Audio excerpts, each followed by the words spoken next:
Continuamos entonces con el programa, seguimos conversando con Francisco Tudela. Doctor, algunas personas que justamente apelando al ejercicio de la razón y manifestación de la independencia de pensamiento que debería caracterizar a todo ser humano, y que a veces no es así, porque se imponen criterios, digamos, de modas y modismos, como decía Roberto Carlos en una bonita canción de aquellas épocas. Y el día de hoy el criterio de lo políticamente correcto se impone como un statu quo donde por ese concepto a veces es preferible no decir ciertas cosas porque pueden disonar ante los oídos de quienes están ostentando la moda y están imponiendo sus criterios. Pero hay personas que reman a pesar de ello, como en toda la historia de la humanidad, en contra de esos criterios que por lo general siempre terminan careciendo de razón. Pero por lo general terminan mal. Y terminan además mal, y entonces dicen las cosas por su nombre. Y estas personas señalaron que lo que está sucediendo en la Corte Interamericana de Derechos Humanos es que no se está aplicando en realidad consideraciones de derecho internacional, sino más bien de izquierdo internacional, porque parecería que se le ha dado ya una connotación política de una orientación más bien no diestra, sino siniestra, en las dos dimensiones del significado acepcional del término. Y quizás sea por ello el hecho que, claro, ya desde una perspectiva política y de derecho internacional, recordará usted, porque fue actor durante ese periodo del quinquenio 95-2000, el Perú tomó la decisión soberana de apartarse de la jurisdicción contenciosa de la Corte. Yo fui canciller en ese del momento. 95, no, del 95 al 97. Fui a los Estados Unidos y estuve en los Estados Unidos del 97 al 2000. Pero el 99 fui embajador en Naciones Unidas. La decisión fue tomada en Lima.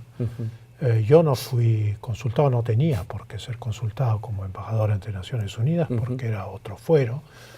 Pero me refería a que era actor usted en ese momento porque formaba parte del gobierno que en ese momento claro, tomaba la determinación. A la distancia. No estaba presente, no se me consultó. Claro, lo que sucede también es que en ese momento no solamente ciertos sectores políticos aplaudieron esa decisión, sino inclusive un gran porcentaje del pueblo frente a decisiones que la Corte tomaba en favor de quienes le han hecho daño al Perú, que son definitivamente condenados por terrorismo y que luego se valían de ciertas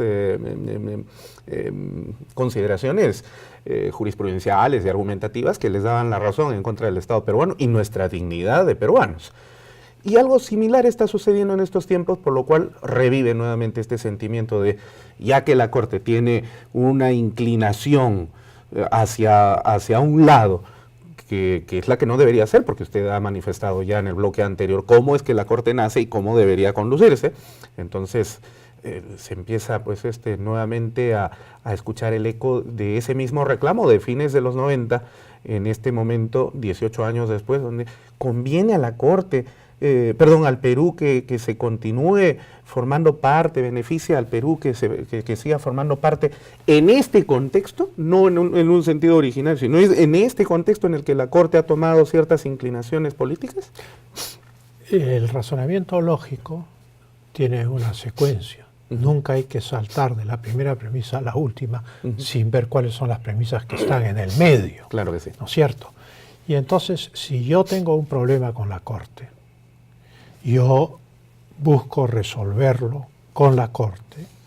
Si veo que hay una posición filosófica, usted, Alberto, es profesor de filosofía del derecho, una posición filosófica que ahora vamos a describir irreductible, que va contra la Convención Interamericana de Derechos Humanos, que no era el caso del año 99, dicho sea de paso, porque lo que está sucediendo ahora es que la Corte Interamericana de Derechos Humanos ha tomado una dirección mundialista. Una cosa es la globalización que empezó con Cristóbal Colón y Magallanes y tiene 500 años y va a seguir creciendo a medida que la tecnología vaya avanzando y el mundo sea más chico. Y una cosa diferente es querer tener gobiernos regionales o mundiales. Y entonces lo que está ocurriendo es que a partir del año 2006, la Corte Interamericana de Derechos Humanos lo que busca es neutralizar la soberanía del Estado y llevar a cabo un gobierno de jueces desde Costa Rica sobre todas las Américas. Un activismo judicial a ultranza. Hay una filosofía política detrás de esto, ¿no?, que es un internacionalismo radical, en el cual el Estado Nacional, las soberanías, etcétera, son malas. El que fuera presidente de la Corte Interamericana de Derechos Humanos, el magistrado brasileño Antonio Cansao, dijo que había que liberar al ciudadano del Estado. Eso es utópico. Vamos a ponernos en el supuesto que liberamos al ciudadano del Estado. Desaparecen los estados de América Latina y quedan los jueces de Costa Rica. ¿Qué pasa? Se desintegran las sociedades. O sea, el Estado, no porque lo haya dicho Hegel, es la única realidad política subsistente en el mundo moderno que permite mantener un orden constitucional democrático con reglas que garantizan el orden interno, que garantizan la tenencia de la propiedad, que garantizan la libertad de los ciudadanos, que garantizan la libertad de expresión. ¿Por qué las reglas son tan importantes? Las reglas son importantes porque hacen que las relaciones entre los seres humanos en una comunidad sean previsibles.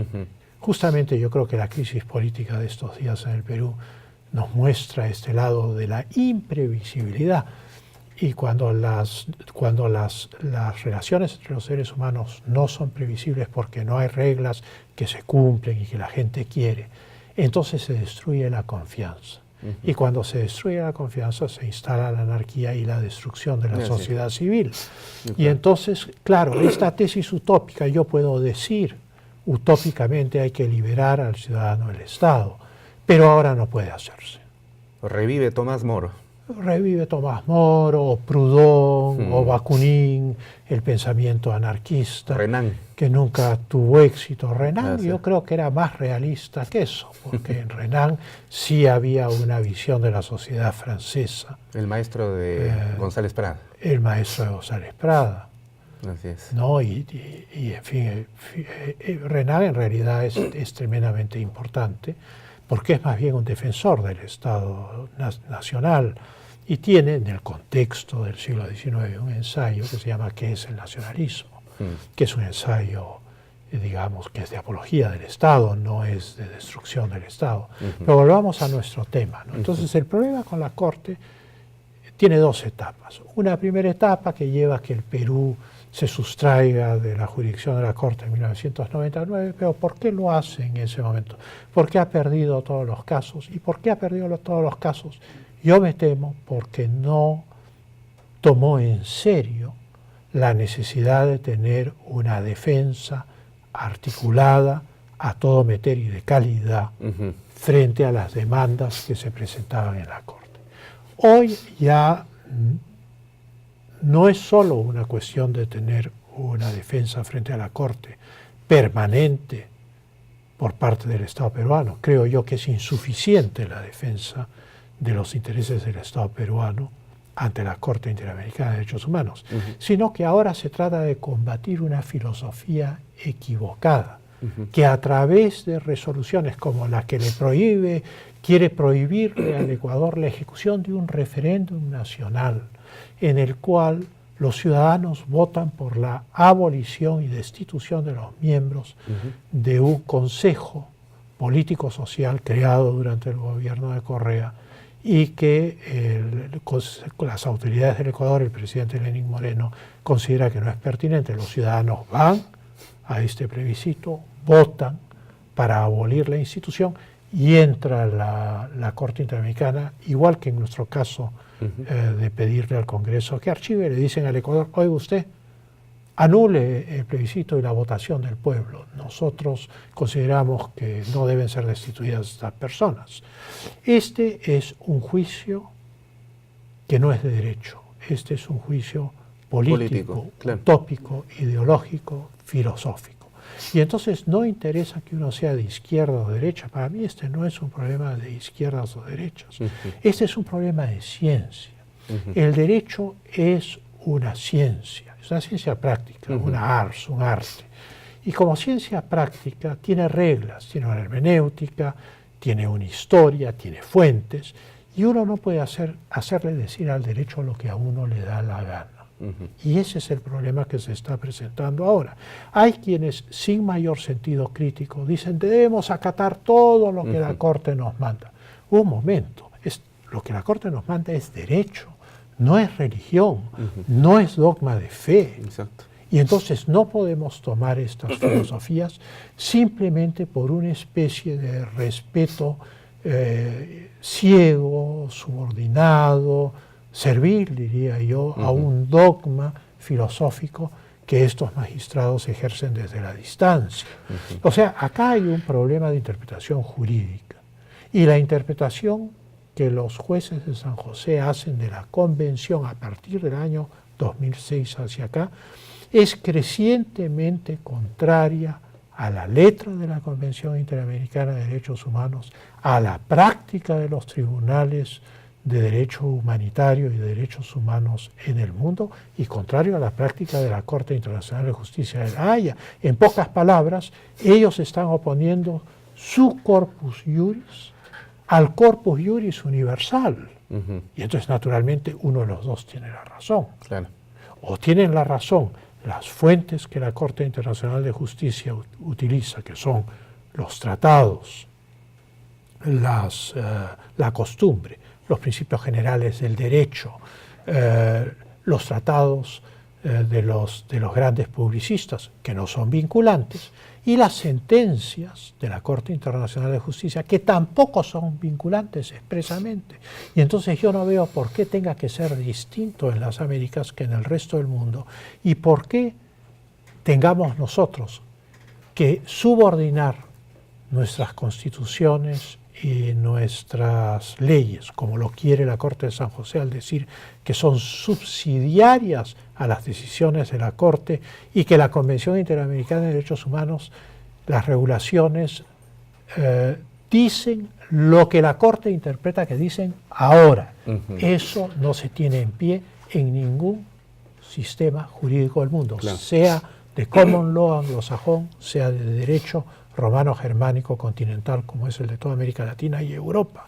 Y entonces acá hay un error conceptual, que tiene un remedio político antes de llegar a sustraerse de la jurisdicción de la Corte. Eso es lo que le quería preguntar. ¿Cuál es ese remedio político y jurídico para poder solucionar el problema? Político es recurrir al organismo matriz del sistema interamericano, del cual somos miembros, que es la Organización de Estados Americanos.